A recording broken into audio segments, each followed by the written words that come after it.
Angedacht zwischen Rhein und Reben. Impulse aus dem Kirchenbezirk Germersheim.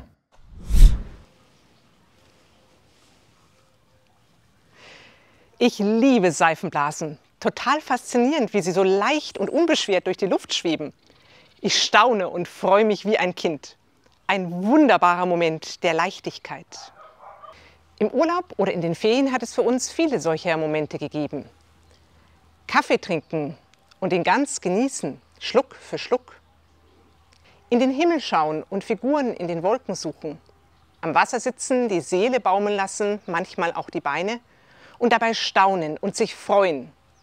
Über den leichten Windhauch in meinem Haar, die vielen Vogelstimmen um mich herum, den bunten Käfer vor meiner Nase oder die Regentropfen auf meinem Arm.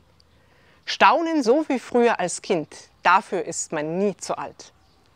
Solche Momente der Leichtigkeit möchte ich öfter genießen. Nicht nur im Urlaub. Ich weiß, das ist nicht so einfach.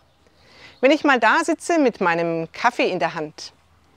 Natürlich flüstert mein innerer Antreiber dann gleich wieder: Du könntest jetzt die Spülmaschine ausräumen. Aber ich bleib sitzen, denk mir: Nö, jetzt nicht. Trinke weiter und genieße. Ich lasse die Gedanken kommen und gehen, ohne dass sie was erledigen müssen. Leichtigkeit genießen, das geht nicht immer, aber oft geht es doch, wenigstens für einen Moment. Gerade weil das Leben nicht immer einfach ist, sondern kompliziert und auch anstrengend. Als Gott die Welt geschaffen hat, am 7. Tag, da war Ausruhen dran. Für Gott, für alle. Das können wir auch zwischendurch, mitten unter der Woche, die ganz alltäglichen Sonntagsmomente genießen und anfangen, wieder wie ein Kind zu staunen. Ich will das versuchen. Machst du mit dem göttlichen Nichtstun?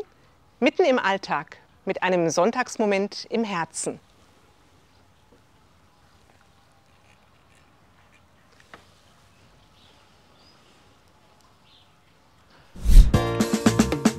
Angedacht zwischen Rhein und Reben. Impulse aus dem Kirchenbezirk Germersheim.